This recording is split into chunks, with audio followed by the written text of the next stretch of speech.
Biden people like January 1st. Are we still like on the should be typing is that neither you nor I want. Typing is that neither you nor I want.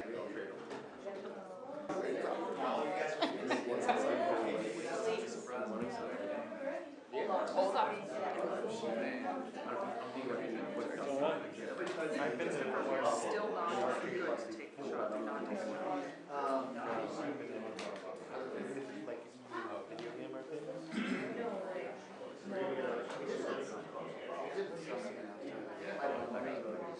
Yeah, I was gonna say what this is. Oh, Right, so there were so like, so then if you just jump forward, so go back to the top. I do, yeah. Sometimes, I mean, Like, the signal yeah, here's it's never gonna be good. like almost That's why we use the lunchbox usually. 30 minutes and then it starts at the top, so go all the way to the top. Start.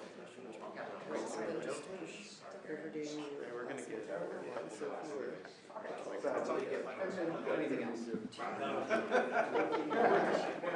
All this together. Yeah, you guys are putting it together. So it's a translation. The first like what 2 weeks ish is like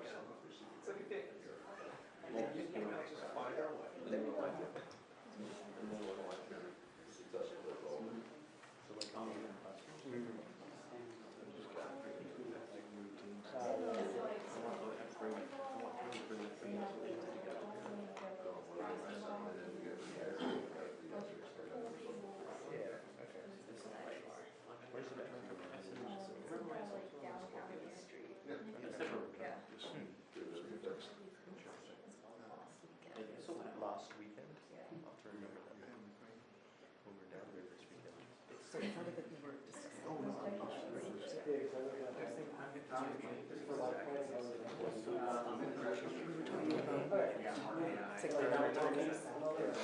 So we you've missed it. No. Well, I do want to know what those guys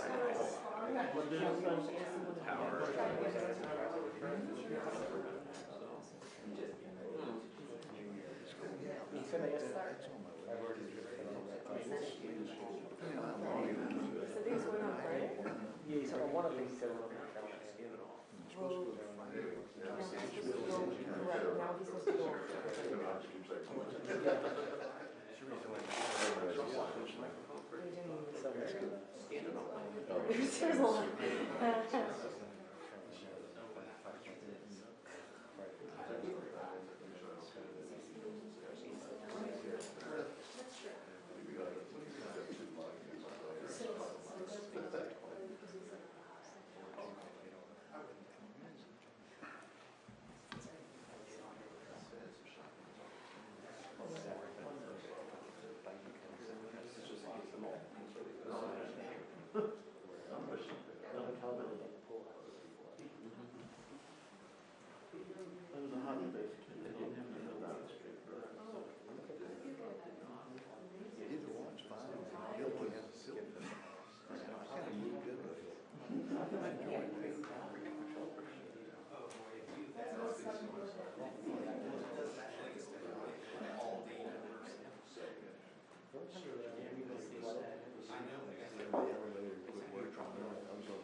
just the way they are still efforting getting but you might want to come there efforting getting. Oh, okay, okay.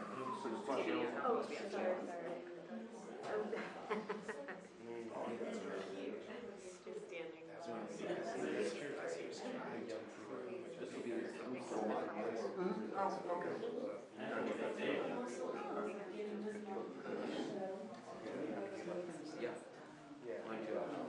He lost Susie.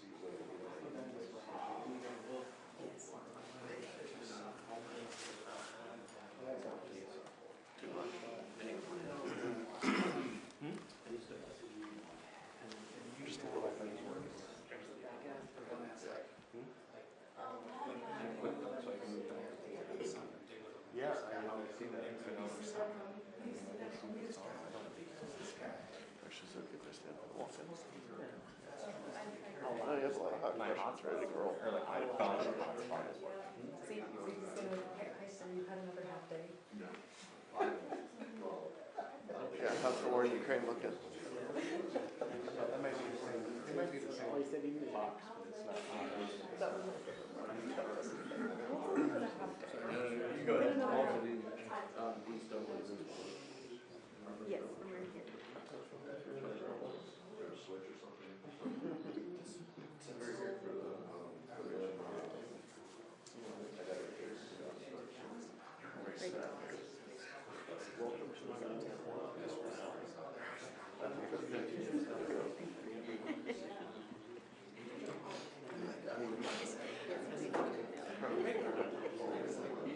I'll take the rest.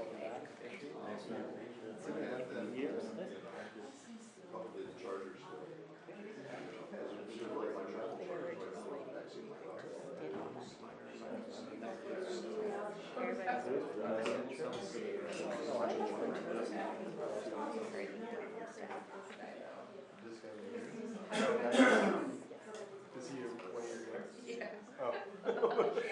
Oops. Lean in, you know? He volunteered. He volunteered.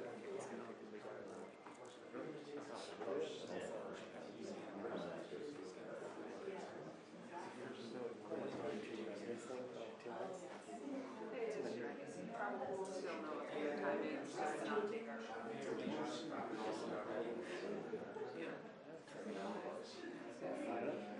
No. He purpose we look for how to share. Here it's like,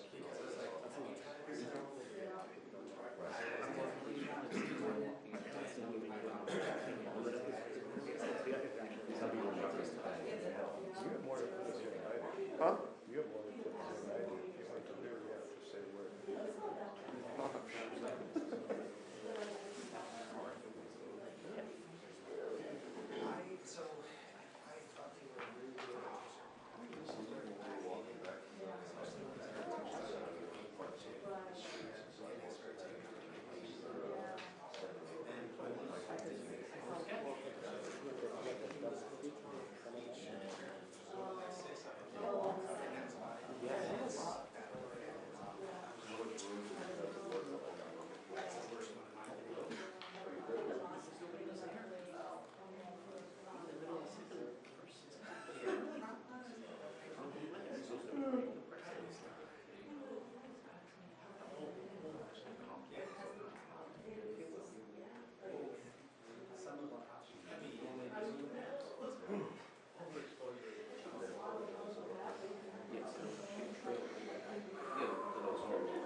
That's better.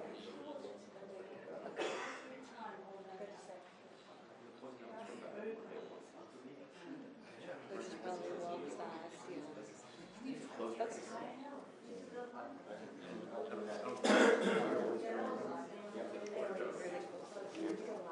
Could go like anytime.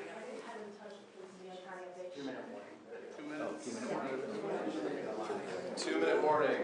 2-minute warning here, then you're going to take the shots like 2-minute warning.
No, no, no, no, look, it is, it is, it is, it is.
That was the workout. My favorite. Nailed it. Yeah. So we're all here anticipating everything.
Nailed it. Who is it? It was some Gorky. Gorka. Yeah, I just. Actually, no, not that fast. They're way better. I jumped in there.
Yes, everything's good. It's just me, sorry.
Any update on timing for live coverage?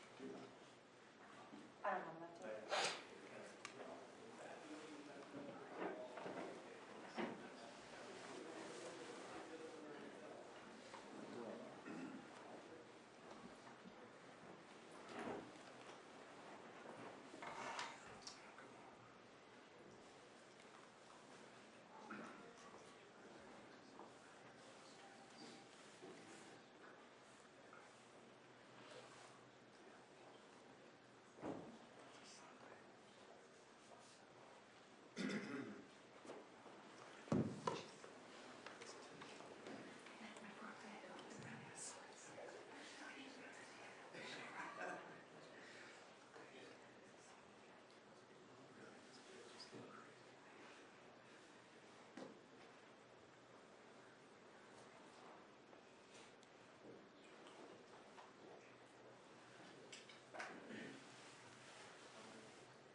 5 minutes.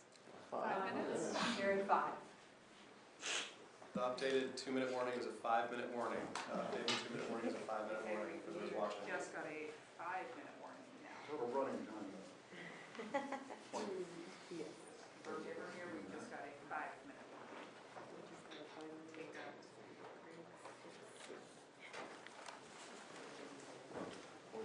10 seconds.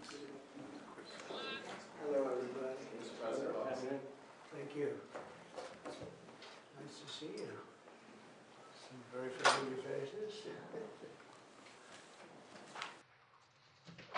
Well, thank you very much, and it's an honor to be here today. We have first full day as president. We're back, and we had a great first term, but we're going to have an even better second term, and I think we're going to do things that people will be shocked at. We're starting off with tremendous investment coming into our country at levels that nobody's really ever seen before, and they're very happy with the fact that I won the race and that they feel confident in their investments, and it's big money and high quality people.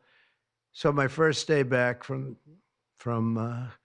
having a nice life, it's my honor to welcome 3 of the world's leading technology CEOs. And in the case of Larry Ellison, it's well beyond technology. He's sort of CEO of everything.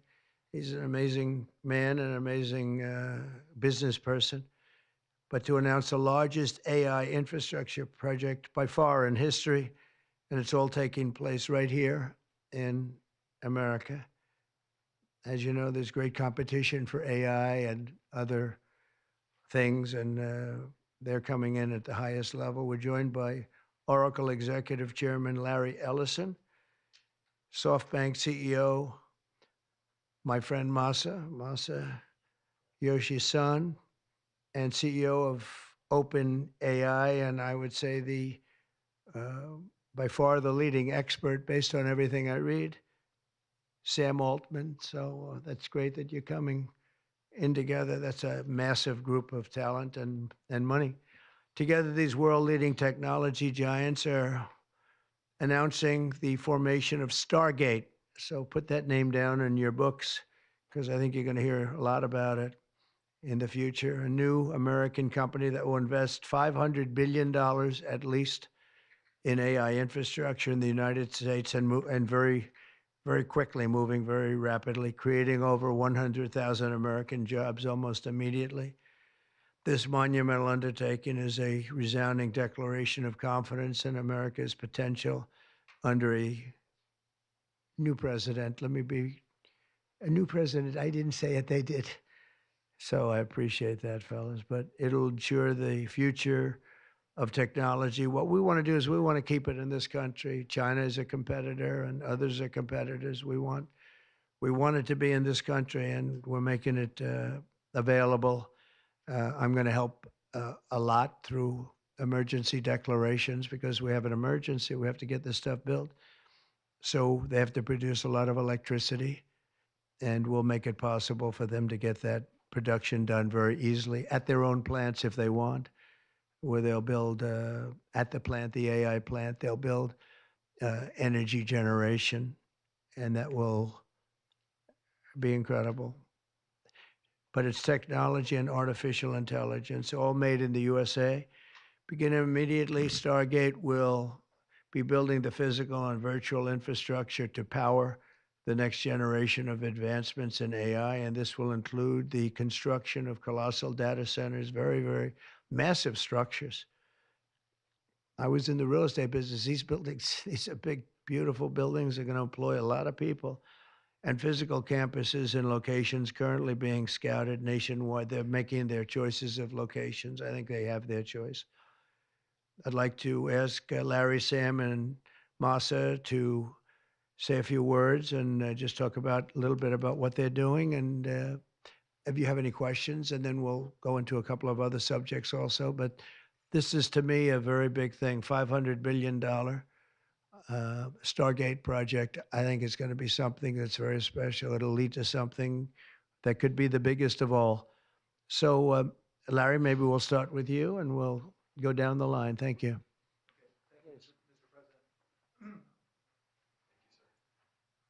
Thank you, Mr. President. We certainly couldn't do this without you. It would simply be impossible. AI holds incredible promise for all of us, for every American. We've actually been working with OpenAI for a while and with MASA for a while. The data centers are actually under construction. The first of them are under construction in Texas. Each building's 500,000 square feet. There are 10 buildings currently being built, but that will expand to 20 and other locations beyond the Abilene location, which is our first location. The kind of applications that we're building, to give you an idea, maybe the most charismatic and the one that I think touches us all is electronic health records, not just maintaining electronic health records, but by looking at electronic health records, understanding the condition of doctors, better understanding the condition of their patients, and being able to provide healthcare plans that are much better than they otherwise would be. A doctor in Indian River Reservation would be able to see how a doctor at Memorial Sloan Kettering would treat the patient, or a doctor at Stanford would treat the patient. We actually provide all of that information, all of that guidance to the doctors who are treating cancer patients or patients with any other kind of disease, made possible by AI. I'm not going to take a lot of time. I'm going to pass it to Masa, but this is a very exciting program for Oracle to be a part of. Thank you.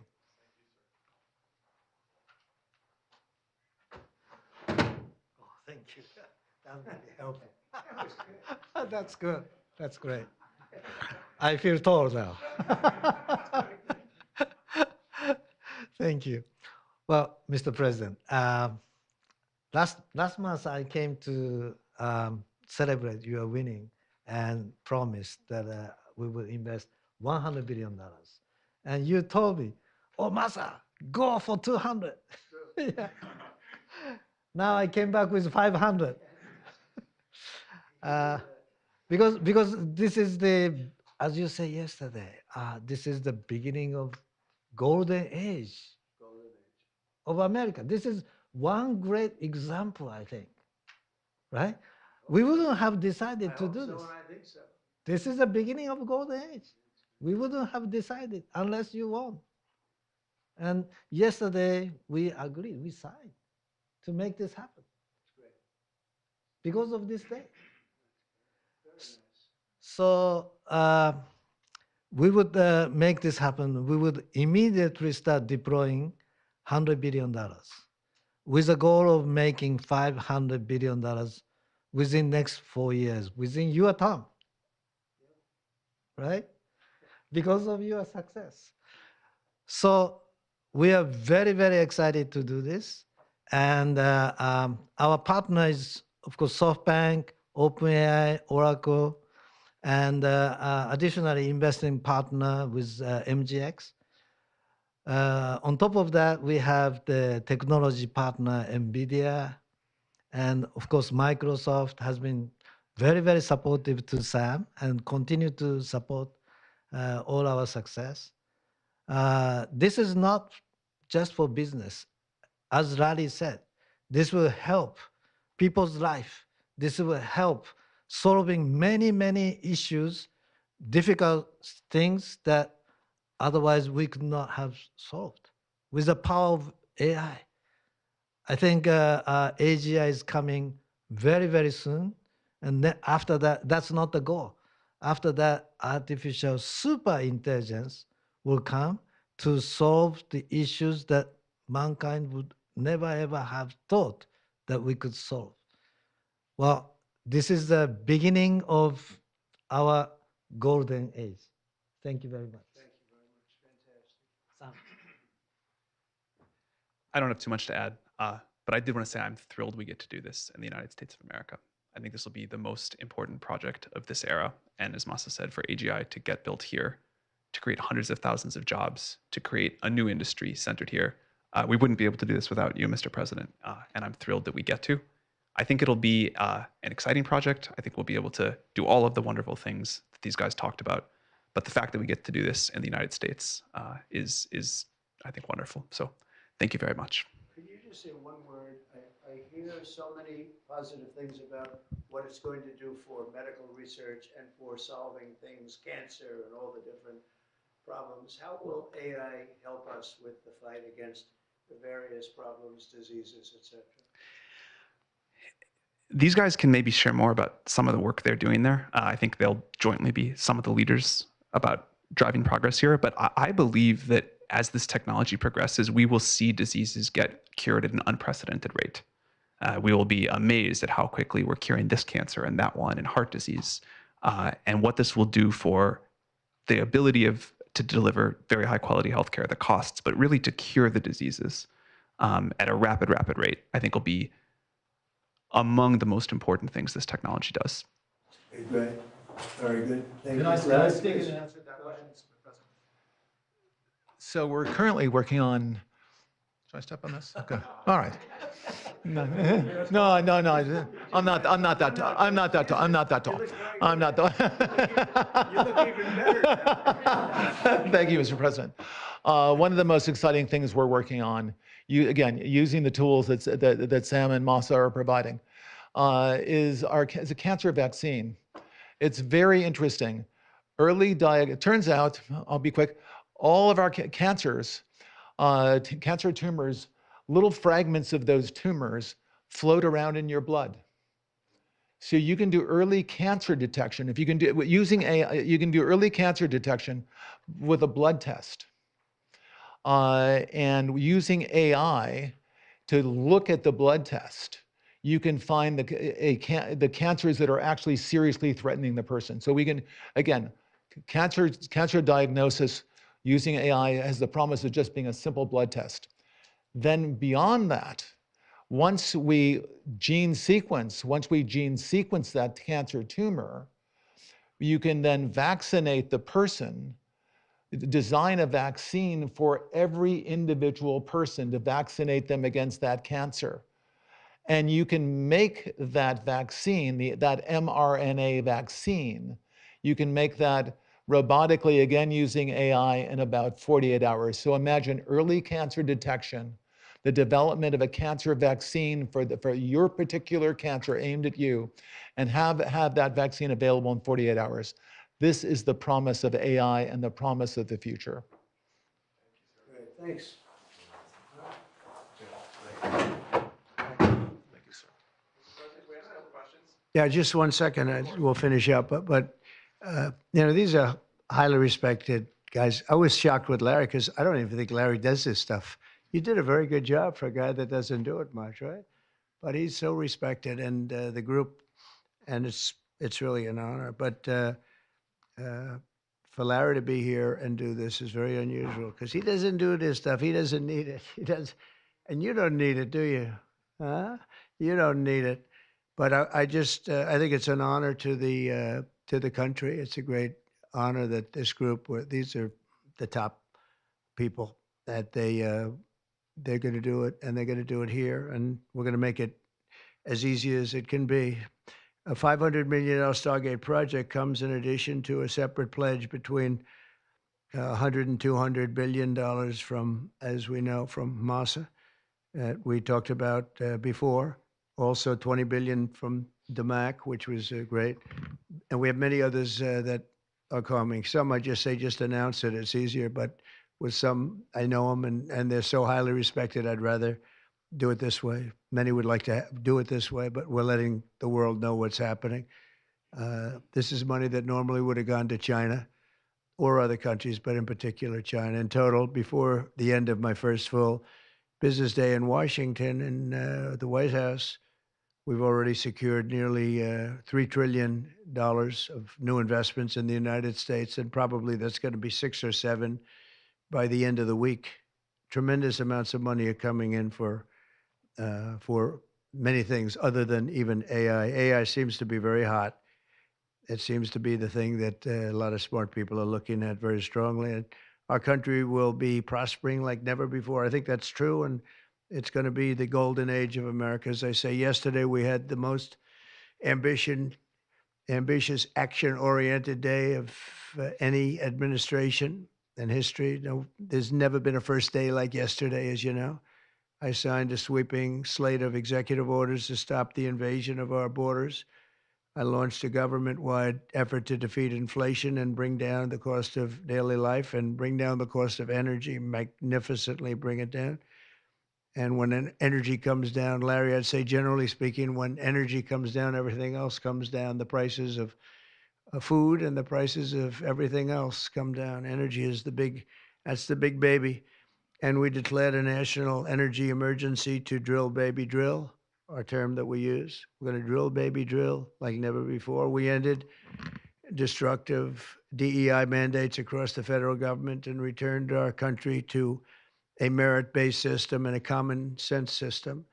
As you know, the Supreme Court gave us a decision on merit, where things in this country can be based on merit now instead of a lot of different rules, regulations, and things that really put our country at a big disadvantage. We permanently stopped government censorship and restored free speech. That was signed yesterday. We renamed the Gulf of Mexico the Gulf of America. Sounds so beautiful, the Gulf of America, and returned the name of a great president, William McKinley, to Mount McKinley. They took off the name, and he was actually a great president. He was a very, very successful businessman. He ran for governor of Ohio. He won and did a great job as governor, ran for president, and he won. He was assassinated, ultimately, in his second term, unfortunately. But he was the tariff king, and I don't think he was as bad as I am. I think I believe in him even more than him, but he believed in him very strongly. And he raised massive amounts of money. Our country was at its richest from 1870 to 1913. We had the most, that was when we were the richest, relatively speaking. We were the richest during that period of time. That was tariffs from other countries. And our administration's moving with unprecedented urgency and speed to confront every single crisis facing us, and we'll get the job done. And again, I want to thank Sam and Masa and Larry for being here. It's an honor to have them. And we'll take a few questions if you want. Some of the executive orders, you would agree that it's never acceptable to assault a police officer, Sure. right? So then if I can, among those you pardoned, DJ Rodriguez, he drove a stun gun into the neck of a DC police officer who was abducted by the mob that day. He later confessed on video to the FBI and pleaded guilty for his crimes. Why does he deserve a pardon? Well, I don't know. Was it a pardon? Because we're looking at commutes and we're looking at pardons. Okay, well, we'll take a look at everything. But I can say this. Murderers today are not even charged. You have murderers that aren't charged all over.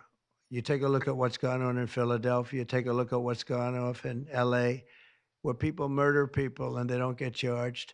These people have already served years in prison, and they've served them viciously. It's a disgusting prison. It's been horrible. It's inhumane. It's been a terrible, terrible thing.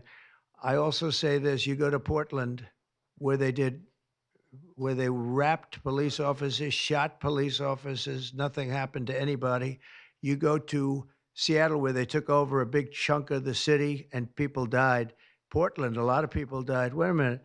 And you go also, take a look at Minneapolis, because I was there and I watched it. And if I didn't bring in the National Guard, that city wouldn't even exist today. People were killed and nobody went to jail.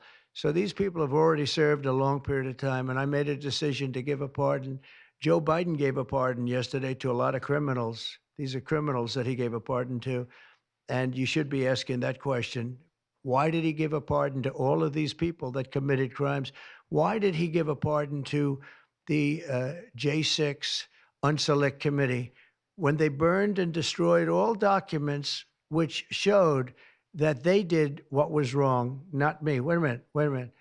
Why did they give a pardon to all of his relatives, his brother who made millions of dollars, to all these different people? He gave pardons.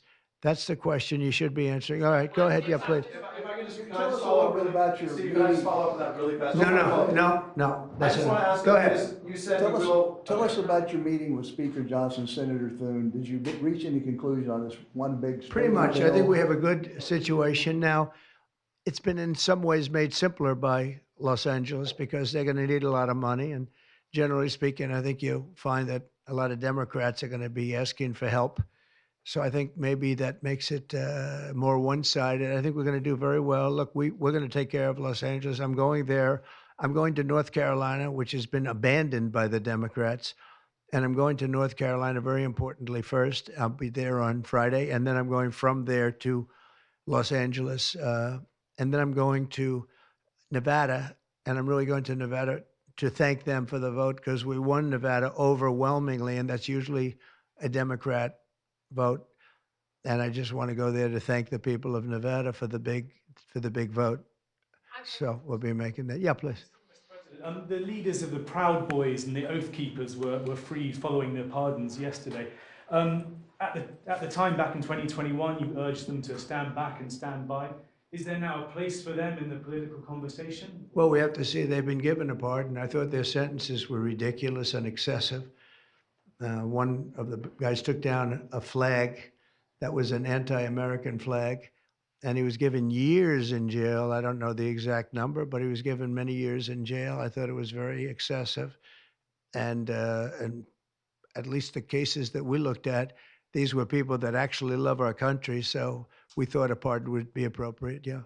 Mr. President, is it also true in your conversations with Republicans today that you asked them to consider recess appointments for cabinet officials? I think, yeah, if it's needed. I don't think it's going to be needed. Marco, as you know, got passed overwhelmingly with 99-0, which is pretty amazing. Marco's going to do a great job, Secretary of State, but he just got, I guess he was the first one and just got approved. That's some vote, 99-0, and the nothing was a vote that he would have gotten if we wanted to do it. But you know whose vote that was?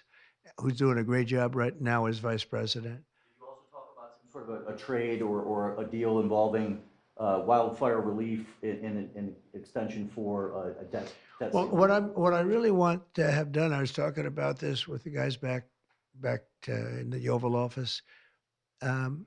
Los Angeles has massive amounts of water available to it. All they have to do is turn the valve, and that's the valve coming back from and down from the Pacific Northwest, where millions of gallons of water a week and a day, even in many cases, pours into California, goes all through California down to Los Angeles, and they turned it off. It's off now. The valve goes, it turns toward the Pacific Ocean, and all that water goes pouring into the Pacific Ocean. If they did what I told them to do, they wouldn't do it because politically they didn't think it was good. I think it's great politically. I think they're dead politically. What they've done, they've destroyed the city. What they've done to that city is unbelievable. The sprinklers, their sprinklers in there like these right here that you see, none of them had any water in them. They didn't have any water. The fire hydrants, 40% of them had no water.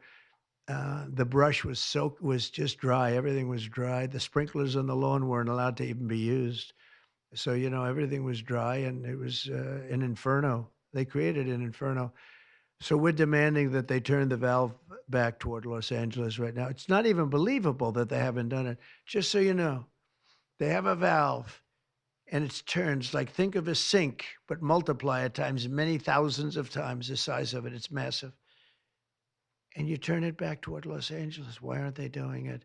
They either have a death wish, they're stupid, or there's something else going on that we don't understand. But we want the water that they're throwing away to be used for California. And that includes the farmers of California. You know, when you drive up north, you see all of the land. I couldn't believe it. I was with Devin Nunes when he was a congressman and some other congressmen from the area, and we're driving up, and we're on the highway, and I keep looking at these farms, and the land is bone dry, and then you'd see an acre, about an acre or 2 acres, with the most beautiful green plants growing in it, the most beautiful you've ever. It's rich stuff, and you look at the soil, and it's so rich. That soil is almost the equivalent to like Iowa soil. It's phenomenal. It's got no water. But the reason it has no water, I said, do you have a drought? No. I said, what do you mean you don't have a drought? Look at the thing. It's dry as a bone. The reason you have like an acre is because they say you can farm 1 acre, but no more, because they didn't want to waste water. But they throw the water into the Pacific Ocean. These people are crazy.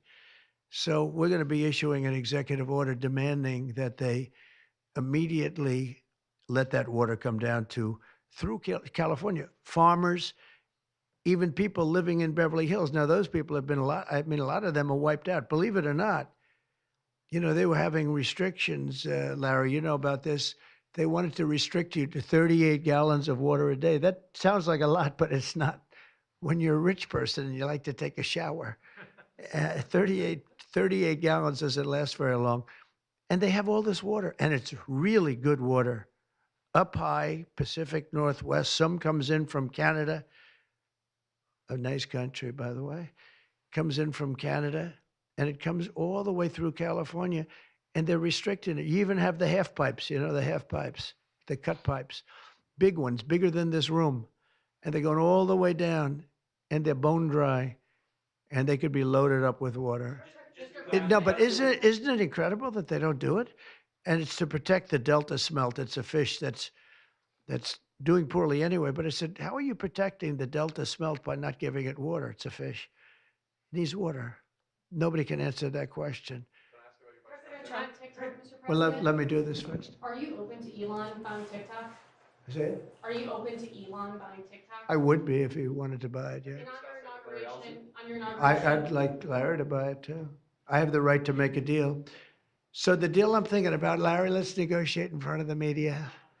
The deal, I think, is this, and I've met with owners of TikTok, the big owners.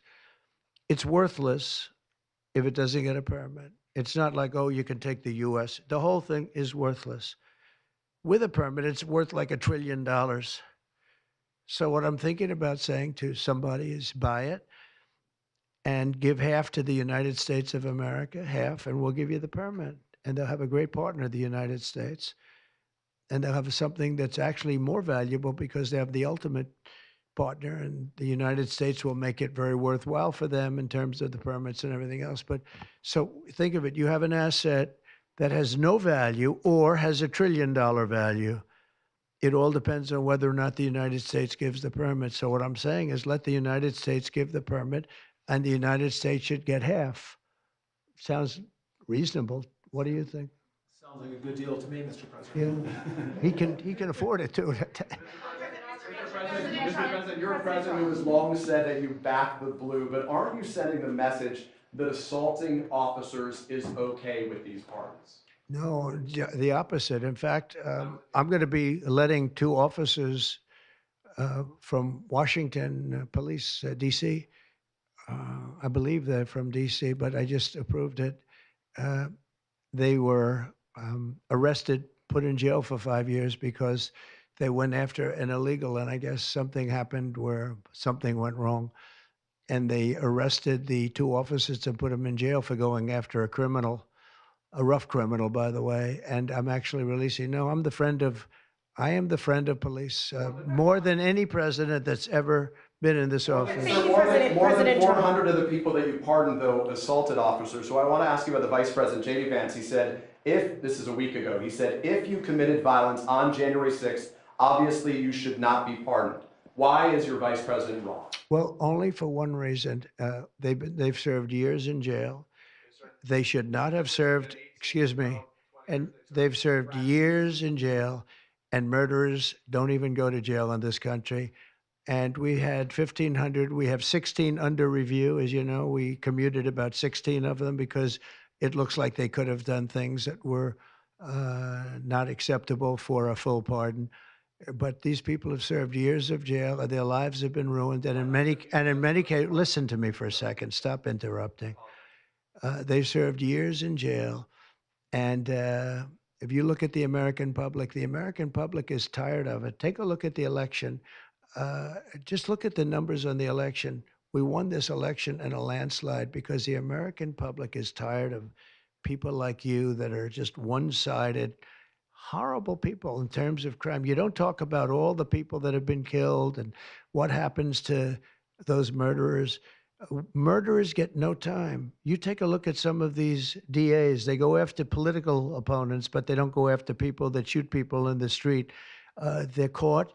They know where they're living. They know everything. They don't even go up to pick them up anymore. They just let them live there. They know all about it. They have their pictures. They have the tape of the shooting, and they don't even go up and you're talking about this. No, we pardoned people that were treated unbelievably well, poorly. In the history of our country, there's never been anything take place like this. They're still looking for them, but they're not looking for the murderers, the people that are killing everybody. We are, though, and we're getting them out of the country. We just started that. We're getting them out of the country, and they're going to be gotten out of the country fast. They came in illegally from jails and from prisons. They killed many people. Some of them killed many people. About 50% of them killed more than one person. They were released into our country. That's what we're focused on, not the kind of nonsense you're talking about. You've called for a ceasefire in Ukraine. If Vladimir Putin doesn't come to the table to negotiate with you, will you put additional sanctions on Russia? Sounds likely. And do you think that the war should be frozen currently along The war current should have battle never lines? started. If you had a competent president, which you didn't, the war wouldn't have happened. The war in Ukraine would have never happened if I were president. But that couldn't happen because the election was rigged. Yeah, go ahead. Mr. President, there's been some debate within your orbit over whether or not to keep or eliminate H-1B visas. What's your position on that? Do you want to keep H-1Bs or do you want to get rid of them? I like both sides of the argument, but I also like very competent people coming into our country, even if that involves them training and helping other people that may not have the qualifications they do. But I don't want to stop. And I'm not just talking about engineers. I'm talking about people at all levels. We want competent people coming into our country. And HB1, I know the program very well. I use the program. Maitre d's, wine, experts, even waiters, high quality waiters. You got to get the best people. Now, then you go into people like Larry, and he needs engineers, and Massa needs, and this gentleman needs engineers like nobody's ever needed engineers, right? So we have to have the quality people coming in. Now, by doing that, we're expanding businesses, and that takes care of everybody. So I'm sort of on both sides of the argument, but what I really do feel is that we have to let really competent people, great people come into our country, and we do that through the H-1 program. Mr. President, are you looking to impose tariffs on Canada and Mexico in an effort to force negotiations sooner on USMCA? No, it's really not on USMCA. It has nothing to do with that. They've allowed, both of them, Canada very much so, they've allowed millions and millions of people to come into our country that shouldn't be here. They could have stopped them, and they didn't. And they've killed 300,000 people last year, my opinion, have been destroyed by drugs, by fentanyl. The fentanyl coming through Canada is massive. The fentanyl coming through Mexico is massive. And people are getting killed, and families are being destroyed. I mean, the son gets killed, and the family is a basket case for the rest of their lives. I mean, I've seen mothers that thought they'd heal. They never heal. They say it gets worse with time. It gets worse with time. They lose their boy. They lose their baby. They lose their young daughter to fentanyl poisoning. And I had that talk with President Xi the other day, too, of China. I said, we don't want that crap in our country. We got to stop it. I would have stopped it. I had a deal with him where he was going to give the maximum penalty, which in China is the death penalty for drug dealing. And he was all set. He was going to give the maximum penalty to fentanyl dealers. If they send to the United States, they were going to get the death penalty. And of course, Biden didn't pick that up. I had that deal all done. It was all wrapped up. We were going to have it done. And then the election went, let's put it nicely, didn't go the proper way. I'm trying to be nice about it. It was rigged. And we had an incompetent president elected, and he never followed up on that deal. But he should have followed up, because if they got the death penalty, they wouldn't be sending fentanyl to Mexico, Canada, and other places. Mr. President, how much will the We're thinking about that too. We're talking about a tariff of 10% on China based on the fact that they're sending fentanyl to Mexico and Canada. How soon on those tariffs? Probably February 1st is the date we're looking at. For Mexico and China, we're talking about approximately 25%. Update on the Gaza ceasefire, and are you planning to travel to the Middle East soon? We're thinking about going to the Middle East, not yet. we have a thing called the hostages are coming back going on right now, and they are coming back. Some of them have been very, very damaged. You look at the young lady with her hand practically blown off. You know how that happened, right? Did you know how that happened? When you find out, you're not going to be too happy because it was terrible. But the hostages are starting to come back. If I weren't here, they wouldn't be back ever. They would have never come back. They would have all died. If this were done a year earlier, if Biden would have done this deal a year and a half, 2 years ago, or frankly, it should have never happened. October 7th should have never happened. Nobody should be dead. But through weakness, they allowed it to happen, and then it was a disaster from them. But you go back just 6 months ago, many of these young people were living. Young people don't die like that. They're just dying. And young people aren't dying at 22 and 23 years old. They don't die. But now they're dying, and you wonder why they're dying. They're being killed, and they have been killed. But they say 6 months ago, you would have had 11 more living hostages. Think of that. 6 months ago, but Biden couldn't get it done, and it was only the imposition that I put on as a deadline that got it done. But it's a very sad situation. It should have never happened. I'll tell you, 2 things should have never happened. 3 things: inflation should have never happened. It would have never happened, except for what they did to energy and their crazy spending. And Ukraine would have never happened. Never. By the way, Russia never would have gone into Ukraine. I had a very strong understanding with Putin that it would have never, ever happened. He disrespected Biden. Very simple. He disrespects people. He's smart. He understands. He disrespected Biden. And also, the Middle East would have never happened because Iran was broke. They had no money. They had no money for Hamas. They had no money for Hezbollah. It would have never happened. October 7th would have never happened. But it did happen. So this is the cards I've been given. And we're getting the hostages back. That would have never happened under Biden. They would have never come back. They were just dying not that slowly. They were dying or being killed. But that was what was happening. Are you going to keep sending weapons to Ukraine, or are you going to turn off the tap soon? Well, we're looking at that. We're talking to Zelensky. We're going to be talking with President Putin very soon, and we'll see how it all happens. We're going to look at it very soon. One thing I do feel, the European Union should be paying a lot more than they're paying, because under Biden, I mean, we're in there for $200 billion more. Now, it affects them more than it affects us. We have an ocean in between, right? Little thing called an ocean. The European Union should equalize. We're in there for $200 billion more than the European Union. I mean, what are we, stupid? I guess the answer is yes, because they must think so. But the European Union takes advantage of us tremendously on trade, and they now take advantage of, and always have. If I didn't get involved years ago, my first term, one of the first things I noticed was that they're not paying enough. They're not paying. And a lot of those countries weren't even paying. The NATO countries, they weren't paying. Only 7 out of 28 were paying. We were one of them. And Poland was one. And they had a few of them that were paying, and some were paying very proudly. Usually, the closer to the borderline of Russia they were, the faster they paid, okay? The ones that were further away tended not to pay so fast. And one thing on that, I think they should lift their number not to 2%, but to 5%. NATO should be at 5%, not at 2%. 2% is ridiculous, yeah. Did you ask President Xi in your conversation about Ukraine, you asked him to get involved in helping settle that? Can you tell us about that? I did, yeah. I said, you ought to get it settled, because he's not done very much on that. He's got a lot of power, like we have a lot of power. I said, you ought to get it settled. We did discuss it, yeah.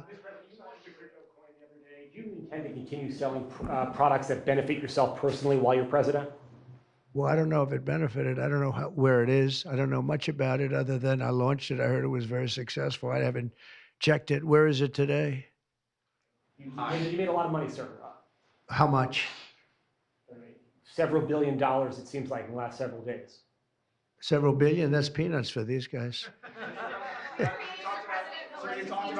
President Biden, can you give us some sense, broadly speaking? Yeah, he wrote me a nice letter. I mean, I did open it last night. And I didn't know. Peter said, did you get the letter? I said, wait a minute, let's see the letter. It's sort of a tradition. You put it in the drawer. especially of the beautiful Resolute desk, right? And I opened it, and there it was. It said to number 47.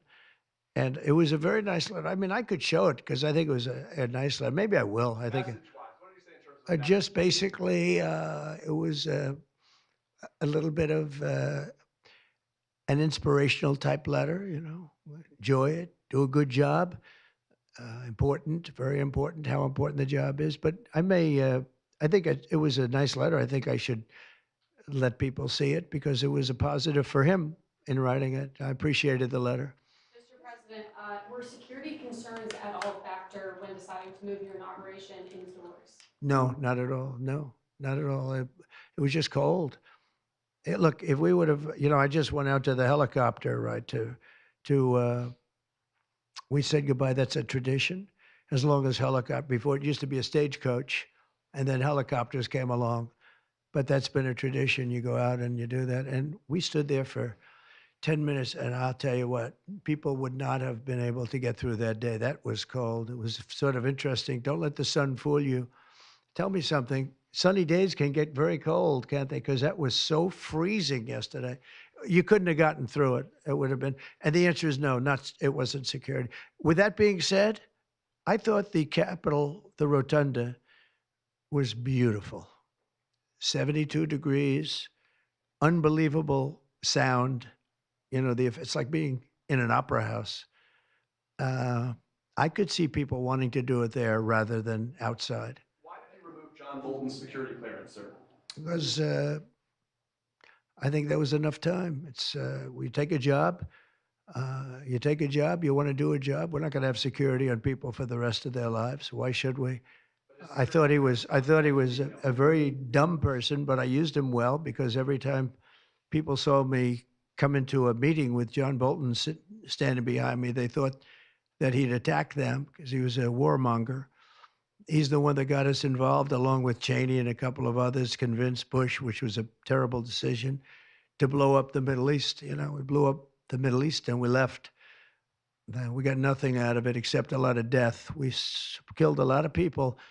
And John Bolton was, one of those guys, a stupid guy. But no, you can't have that for life. You shouldn't expect it for life.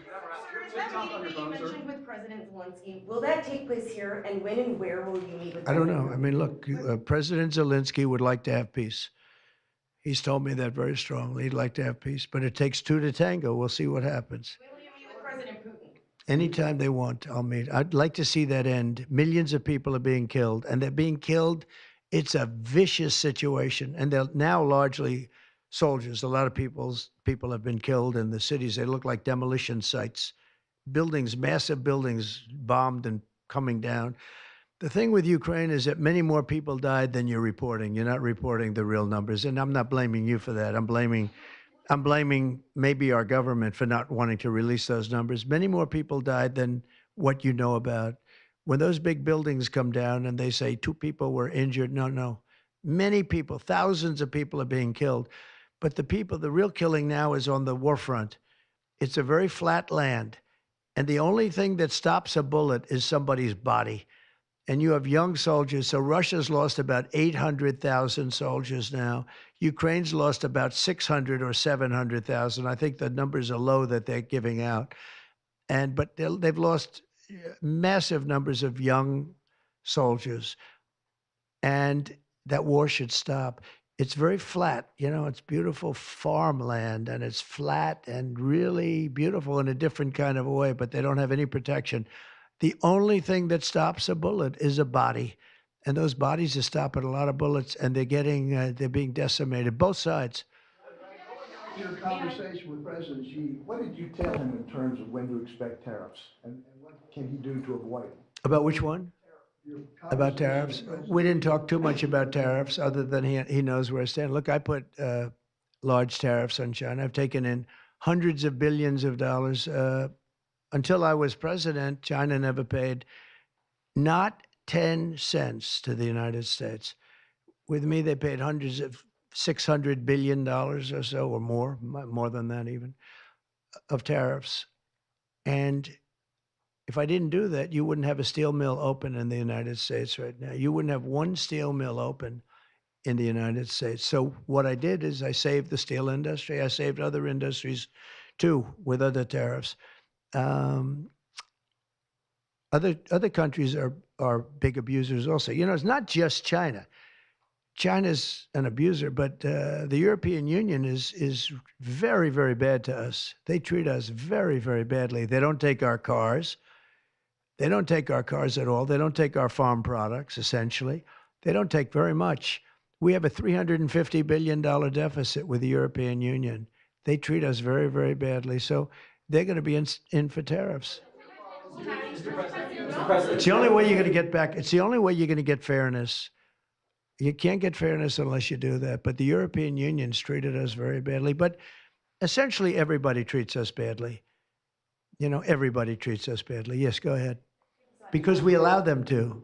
Because we've had stupid people doing this, and we can't have. I'd like to have these three people negotiate for us, just for 1 week, and we'd be a rich country again. But we'll be rich. On AI data centers, will you rescind President Biden's executive order that opens up federal lands? On which centers? On data centers. Will you rescind President Biden's executive order that opens up federal lands for data centers and energy production? No, I wouldn't do that. That sounds to me like it's something that I would like. I'd like to see federal lands opened up for data centers. I think they're going to be very important. Again, we have a lot of competition for that. So it's an honor to have these three great people, great CEOs and great geniuses, all three. It's an honor that they want to come to our country, but we're going to make it as easy as we can for them because other countries want them to. I'm going to have to go now. Thank you all very much. Thank you. Do you have Tik Tok on your phone? No, but I think I might put it there. I think I'll get it right now. By the way, again, we won the young vote. I think I won it through TikTok. So I have a warm spot in my heart for TikTok. Okay? Thank you. Thank you very much. Thank you, Mr. President. Thank you.